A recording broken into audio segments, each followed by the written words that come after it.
I'm going to look at the successes and challenges in relation to the work and learning programme. And I want to think about the successes in terms of what we believe are some of the social science advances that we've made from across the programme of activities. I want to think about some of the challenges we faced in terms of the methodological challenges we came across, and then end with, well, what does this mean for potential future directions for building the social science base? As a little reminder, I want to think about what we were trying to focus on within this programme.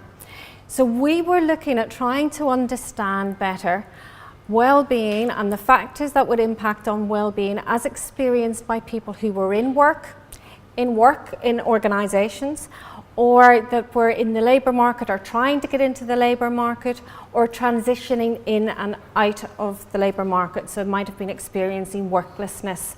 So a lot of our theoretical perspectives, our empirics and the data that we were examining and looking at was focused very much on this work environment context and well-being within that. That's the domain we were focusing on. So to start with, I'll give you a little bit of an idea of the scale and scope of what we did. Now, Kevin touched a little bit on this earlier. And what I wanted to emphasize here is that given the nature of the session, what I'm going to take is very much a helicopter perspective. So I'm going to try and bring out the things that we felt were important and the kind of the future direction of travel based on how the type of advances we believe we've made in the area. But I wanted to give you a view then of what am I basing this on? And so in our area, we use two prime methodologies, the systematic review approach methodology and secondary data analyses. Now, this meant that for the systematic review methodology, we would have been capturing initially over 25,000 different scientific studies that already existed out in there this domain that I specified we were interested in. But we were interested then in looking at particular interventions, things that we could try and identify what was making the difference, what was making the impact and a change on well-being, whether it was a positive change or a negative change. So we focused then on interventions and used quality criteria as a methodology paper on quality criteria that we used in systematic reviews.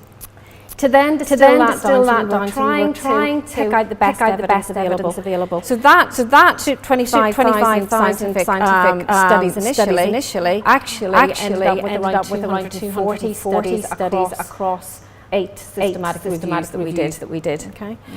Now we also undertook 9 separate secondary data analyses, and this captured again a range of data sets. So some of them have been discussed this morning. ONS data sets, understanding society was one of the large ones. So that would have hundreds of thousands of people within that, and we focused there again on people who were in employment or of workforce age eligibility. We also used data where we could, that was multi-source. So the idea of having employee data with organisational data, so employee data embedded within organisational data, so we could match it up. And here we were drawing on NHS data sources. So all in all, across the range of data sets that we use, we're capturing hundreds of thousands of people usually, and hundreds of organisations and processes. So the things that I'm going to still come from that very wide data set. The other thing I would mention is stakeholders that we spoke with. So we started, as Kevin mentioned this morning, and we talked to a lot of people around this whole area, this domain of our focus.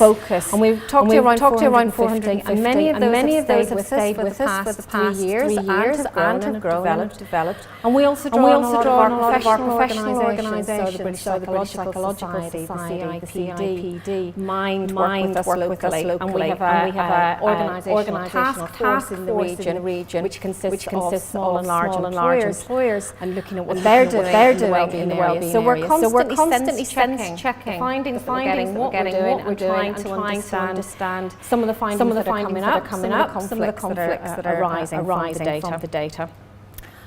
So you will be pleased then to know that I'm not going to try and introduce findings from the individual pieces of work we did. They're on the Centres What Works site, and extremely nice. You'd see some there as well. Many pieces of publications. I think they're nice bite pieces, along with an infographic which coming online very soon. So that will be a visual that you can tap into and pick out the pieces of information you might be interested in. But the program of research was actually developed and designed as an integrated piece. So the systematic reviews were designed to identify and address certain questions which were then to be examined through secondary data sources and scale up really to see whether some of the theoretical relationships we find actually scaled up, and what ways they did, and what ways they didn't. It was an integrated package. And for those reasons, I want to be able to pick out, what's this helicopter view at the end of it, what do we think we have managed to achieve, and what kind of social science advances in the knowledge base have we managed to reveal. So we've spoken a little bit this morning about the impact of unemployment and how profound the impact can be for well-being. Well, a lot of our work was able to sum that out an awful lot more. And I'd say one of the big advances that we've made is a better understanding of the well-being inequalities and how they limit performance outcomes at multiple levels. So it's taken a much more pluralistic view about what those outcomes, performance might be in the workplace or for people's lives. Well-being is one of the outcomes, but the development of learning, the ability to be in quality jobs are equally some of the outcomes that we captured and which are important to people in the round. When I say multiple levels, it's very much of not just looking at the individual level. For many of the reasons that have already been specified, this issue about resilience training, which we know is effective, does work, but many employees actually are challenging their management and senior leadership and saying, well, I'm doing all the resilience training, what are you doing about structural issues? So we were collecting data and we have developed and demonstrated nuances where the effective intervention has an effect on the individual, but also on the organisation. And again, a range of organisational outcomes, not just employee well-being and engagement, but also things around productivity, around job quality. And those are issues that need to go further, and I'll return towards the end. We also can demonstrate, I think, from the body of work that's there, that well-being is a barrier to learning in a way that's not been sufficiently attended to in some of the training interventions or some of the organisational interventions. So I was at a CIPD conference quite some time ago and presented some of the evidence on unemployment and on learning. And the response was, that evidence is exactly what I'm experiencing, and I wish I had seen some of that evidence before we ran training courses. She was a trainer commissioned to do some work with the unemployed, and she said in the end what they had to do was revamp the whole training intervention because it wasn't working because the learners weren't ready. They weren't in a position to capitalise on the benefits of the training programme. And we see this consistently where we might expect greater returns and greater yields from interventions than we're having, and some of the processual examination of the processual issues of why those outcomes are not being yielded comes down to that tailoring element, understanding the nuances of the people involved in the programs or the contextual nuances. So that takes us to another outcome really, which is around the issue of interventions being sufficiently or insufficiently integrated within organisational contexts. Now, anyone here who's done an MBA, a management degree, studied strategic management, vertical and horizontal integration is one of the things that's quite critical and core to much of your management training and learning. You will know this, but we also know through decades of management studies that actually achieving that integration in practice is really difficult. So what you're doing, for example, on your performance management system might counter the effects of what you're doing on training. A classic example often used in this area is movements towards team working. So we want to move towards teamwork, but we still have individualised based pay and performance rewards. So again, what we were finding in this field is that some of the workplace interventions don't actually integrate, and you've got conflicts or things butting up against each other in terms of what they're trying to deliver. And again, there's the issue about the contextual or place that Rhiannon described it as earlier, but that contextual analysis of where the organisations are placed, where the employees are placed, where they're working. Again, a lot of our evidence demonstrated that place matters, that there are inequalities there that matter and are creating differences in access to resources potentially, or how those resources are being operationalised or utilised. So there's a range of factors that have now been pinpointed with the evidence base, where quite consistently that these are coming through as areas that need further development, or where there's gaps and where there's failure for the interventions to yield the benefits that might have been anticipated, and it's around those areas of integration and tailoring. Kevin showed you this slide earlier, and it comes back to that issue of integration, and I think one of the big steps that we've achieved is probably a consolidation of these are the what elements, and a lot of managers are aware of this, a lot of you will be aware of these what elements, core components that organisations seem to be doing, either through design or sometimes in an ad hoc way, but the core elements that are associated with improvements or enhancements in well-being. The bit that again is missing here is this is the what element, and it's the implementation that many people have mentioned, the implementation stage, which is still under-examined in a way that allows us to take the action forward consistently and regularly and systematically with the same types of effects. So in many respects, the high aspect in the implementation is almost forgotten about. Once we've done the strategic development, it's someone else's issues to implement, and that's a big gap. So people know what they should be doing in areas, but not necessarily how best to achieve that. Challenges. Along the way, in order for us to kind of get to where we are with that, picking out the bits from the science base and the advances we think we can achieve and have achieved, it became quite clear that actually there is a big challenge to the quality of the evidence base that's there. You will have seen from the outset, I said 25,000 studies could have gone into the pot. We're examining some aspects of well-being. However, very few actually were reporting intervention studies allowing us to look at processual causal patterns. The intervention studies that are there tend to be quite poorly reported. So we're not sure whether they're very well done, but just the evidence isn't there. They're not reporting and writing up in a way that we can then judge, others can judge in a transparent way what its value is, or whether they're not actually being conducted as we would expect them perhaps to be. In many of the interventions, actually, well-being is an implicit part of the process. It's not actually being measured. Very much the case in the learning field. Learning is the primary objective. The attainment of the formal qualification may be the primary objective. Well-being is assumed along the way, or might be dealt with in a more implicit way. So getting well-being actually onto the agenda is something that's worth measuring and keeping track of is really important here. Not enough high-quality studies on the processual explanations. More in-depth quality case studies really are required to help us unpick that processual, and longitudinal studies that allow us to see the dynamics over time.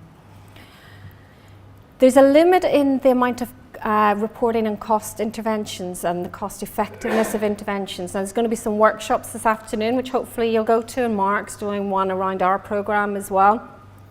I mean, there are legitimate reasons why we don't have a lot of this data, and some of it will come down to issues of competitive capabilities potentially.